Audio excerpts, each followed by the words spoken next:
Sesaat lagi kita ikuti Warta Berita pukul 6 waktu Indonesia Barat.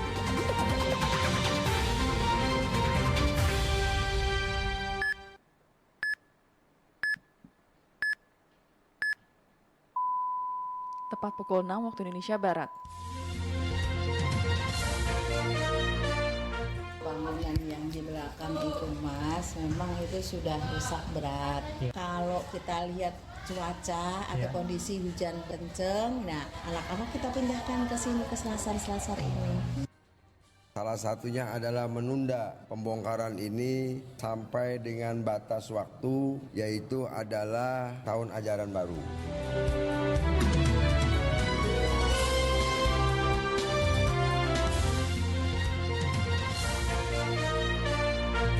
Radio Republik Indonesia Banten dengan Warta Berita dibacakan oleh Triksi Sondang dan Argan Prayoga.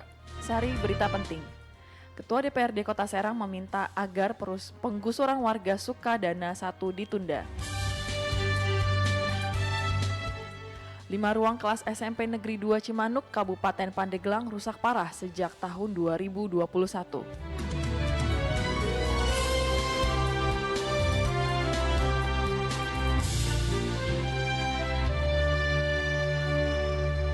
Berikut berita selengkapnya. Ketua DPRD Kota Serang meminta agar penggusuran warga Sukadana 1 ditunda karena saat audiensi warga menolak direlokasi ke rumah susun yang disiapkan pemerintah. Selengkapnya dilaporkan Lucy Astari. Salah satunya adalah menunda pembongkaran ini sampai dengan batas waktu, yaitu adalah tahun ajaran baru. Ketua DPRD Kota Serang, Muji Rohman, menerima audiensi perwakilan warga dari RT 1, 2, 3, dan RT 5 di wilayah Sukadana 1 yang menyampaikan keberatan terhadap rencana pembongkaran bangunan yang mereka tempati. DPRD Serang membuka ruang dialog dan menyarankan agar setiap proses dilakukan secara legal dan transparan. Muji menambahkan bahwa lokasi lahan eks Bengkok tersebut berada di Sukaluyu dan luasnya diperkirakan lebih dari 1 hektar. Ia juga menegaskan bahwa segala bentuk penggantian berupa uang kerahiman sulit diwujudkan karena harus melalui proses panjang dalam penyusunan APBD. Rekan-rekan Sukadana 1 itu berbicara tuntutannya karena memang menolak dirusun. Dia meminta tanah yang eks Bengkok yang telah disampaikan oleh pemerintah Kota Serang.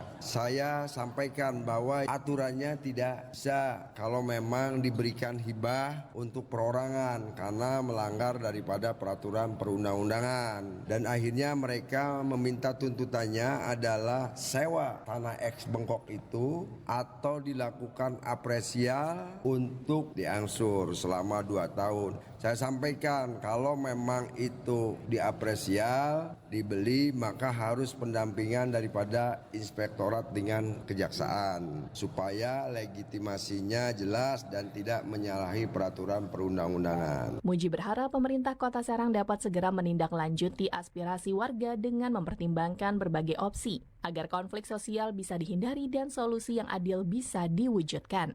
Dari Kota Serang, Lucy Astari melaporkan. Usai terjadi kericuhan yang melibatkan anggota Ormas terkait pengelolaan lahan parkir, pihak Rumah Sakit Umum atau RSU Kota Tangerang Selatan menegaskan bahwa parkir rumah sakit itu kini ditangani oleh PT Bangsawan Cyber Indonesia dan Security. Hal tersebut disampaikan Direktur RSU Kota Tangsel, Umi Kulsum pada Kamis 22 Mei 2025.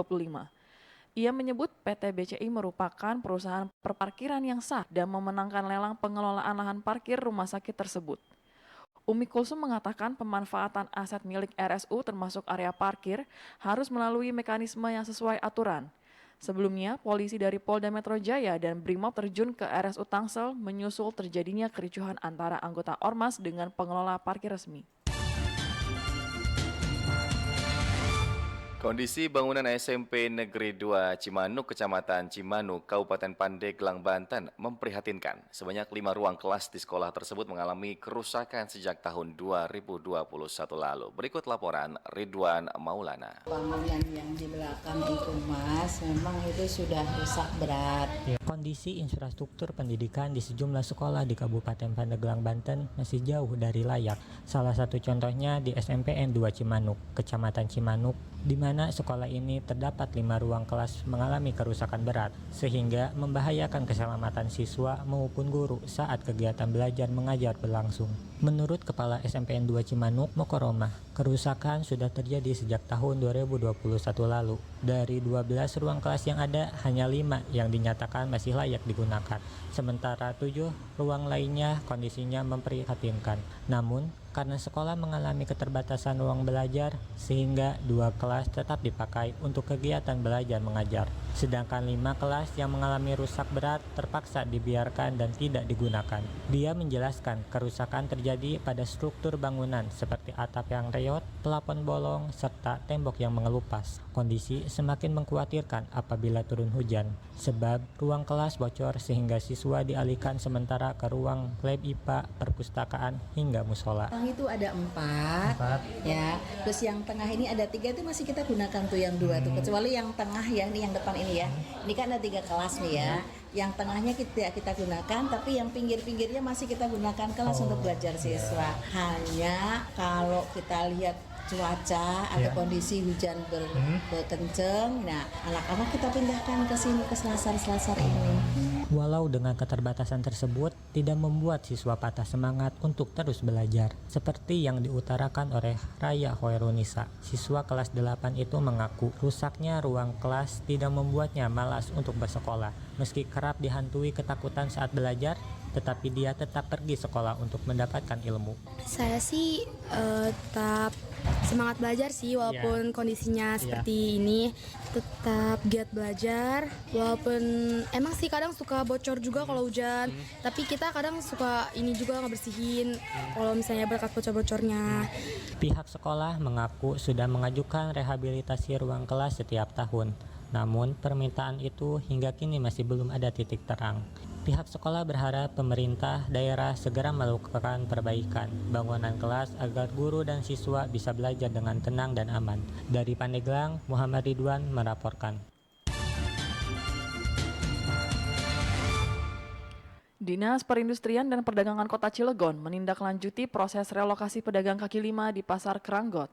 Berikut reporter Rohmanuddin melaporkan. Insya Allah ini untuk tindak lanjut perintah dari Bapak Wali Kota terkait penertiban pedagang yang ada di jalur masuk Pasar Keranggot dan jalur luar Pasar Keranggot. Dinas Perindustrian dan Perdagangan atau Disperida Kota Cilegon menindaklanjuti arahan Wali Kota Cilegon Robinsar untuk merelokasi pedagang kaki lima yang berada di sepanjang jalan masuk dan keluar Pasar Keranggot Kota Cilegon. Untuk menindaklanjuti itu, Disperida Kota Cilegon telah melakukan sosialisasi kepada pedagang dan menyediakan lahan untuk relokasi pedagang tersebut. Kepala Bidang atau Kabid Perdagangan pada Disperida Kota Cilegon, Fitriadi Ahmad menyampaikan, pedagang kaki lima yang akan direlokasi adalah pedagang yang berjualan di jalur masuk dan keluar Pasar Keranggot Kota Cilegon. Ini khusus pedagang yang ada di jalur akses masuk sama keluar. Kurang lebih ada hampir 100-an lah, kurang lebih 100 pedagang. Nah itu rencananya kita relokasi di Hanggar Barat. Tempat Hanggar Barat ini sudah kita lakukan pembersihan. Kemarin sudah 2 kali kita lakukan kerja bakti, Jumat bersih, juga, dan dibantu juga oleh Perkim terkait airnya. Adapun lahan yang untuk merelokasi pedagang, Fitriadi menyampaikan akan direlokasi ke Hanggar Barat Kota Cilegon yang saat ini sudah dilakukan pembersihan hanggar tersebut. Untuk relokasinya, lanjut Fitriadi, pihaknya akan melibatkan beberapa pihak terkait lainnya seperti Dinas Perhubungan, Satpol PP, dan DPUTR Kota Cilegon, dan beberapa pihak lainnya. Eksekusinya ini baru kita melakukan rapat nih, insya Allah kita akan melakukan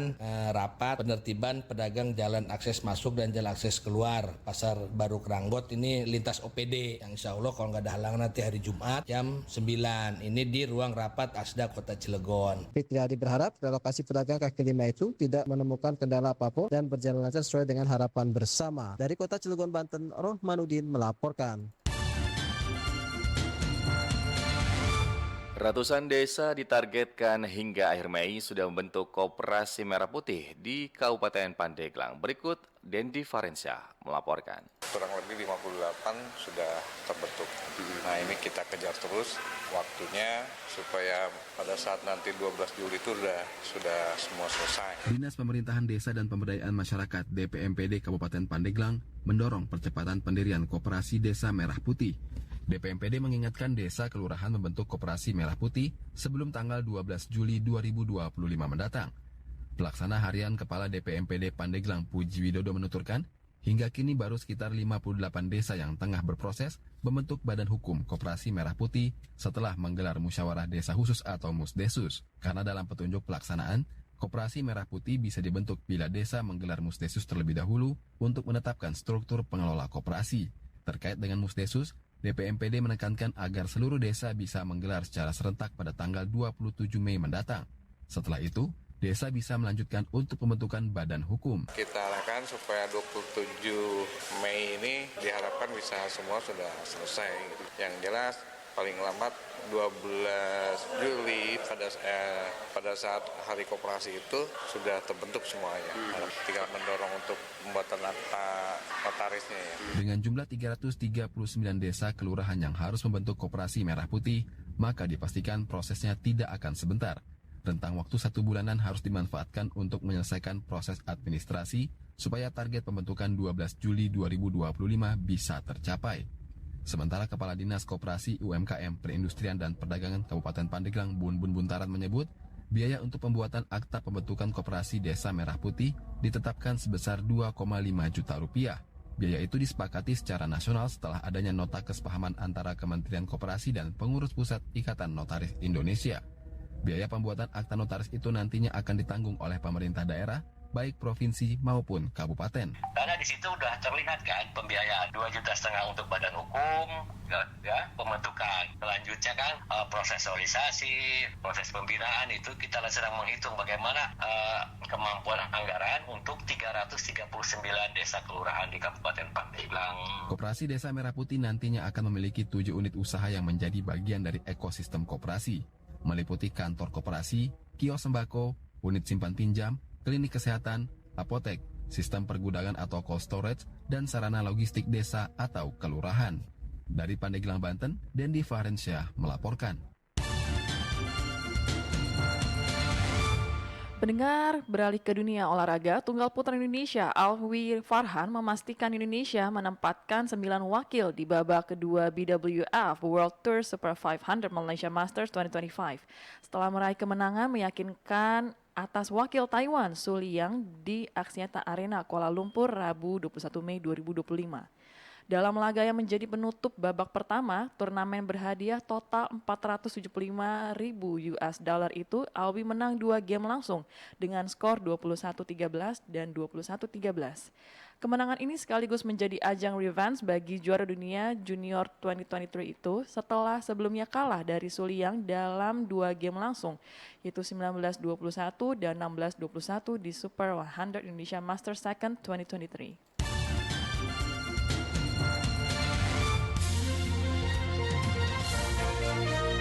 Sekian warta berita saat ini.